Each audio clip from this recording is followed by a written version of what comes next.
J'ai plus particulièrement insisté sur Origène parce qu'il y a beaucoup d'éléments semblables, mais il n'y a pas qu'Origène comme inspiration, on peut dire, chez Martinez de Pasquali.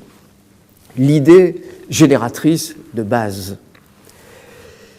Il est évident qu'on ne la trouve pas d'une manière immédiate dans une lecture littérale ou même symbolique, herméneutique de l'écriture. Il faut rentrer dans une perspective, d'ailleurs, qui est demandée par certains pères de l'Église, en particulier Clément, dont il dit que ces enseignements sont réservés à un tout petit nombre de chrétiens. Il ne faut pas trop les crier sur la place publique. Donc ça signifie bien qu'il y a des éléments un peu singuliers.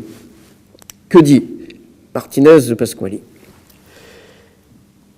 Il faut faire et d'abord partir de cette distinction entre création et émanation. Si cette distinction n'est pas faite, toute la perspective de leur intégration s'écroule, selon Martinez de Pasquali. Et il y insiste comme élément prioritaire, fondamental. Pourquoi ? Parce que la création, chez Martinez, et c'est là où il rejoint Origène, n'est pas vécue comme un bien.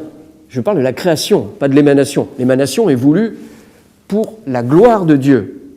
Mais Adam, ça va si loin, cette idée de création, n'aurait jamais été émané dans l'idée de Martinez s'il n'y avait pas une nécessité réparatrice, c'est-à-dire constituer un esprit qui a vocation à ramener une partie déchue, abîmée, chutée, et en particulier les esprits rebelles enfermés, au sein de l'unité divine.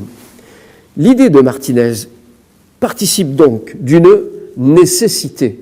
Or, la nécessité, c'est vraiment le mot qui a été l'objet de tous les anathèmes, et en particulier du deuxième concile de Constantinople, où Origène a été condamné à partir de ça. Il n'est pas question d'imaginer que Dieu est contraint pour créer. Il n'est pas question d'imaginer que la création est une punition sur des esprits constitués avant, qui auraient été enfermés en conséquence de la chute. Il n'est pas question de considérer que ces esprits chutés ont à se libérer de la matière pour pouvoir retourner à l'état angélique. L'homme est créé à partir du limon de la terre, c'est-à-dire Genèse 3, et il y a dans ce limon le souffle divin qui lui a donné la vie. C'est la doctrine de l'Église. Le problème, c'est que la doctrine de la réintégration, qui se fonde sur les intuitions d'Origène, et en particulier une d'Origène, qui est fondamentale. Quand Origène se penche sur le texte, il essaye d'aller chercher d'autres éléments d'explication à la doctrine de la création au-delà des 6 jours et de Genèse 1, 2, 3.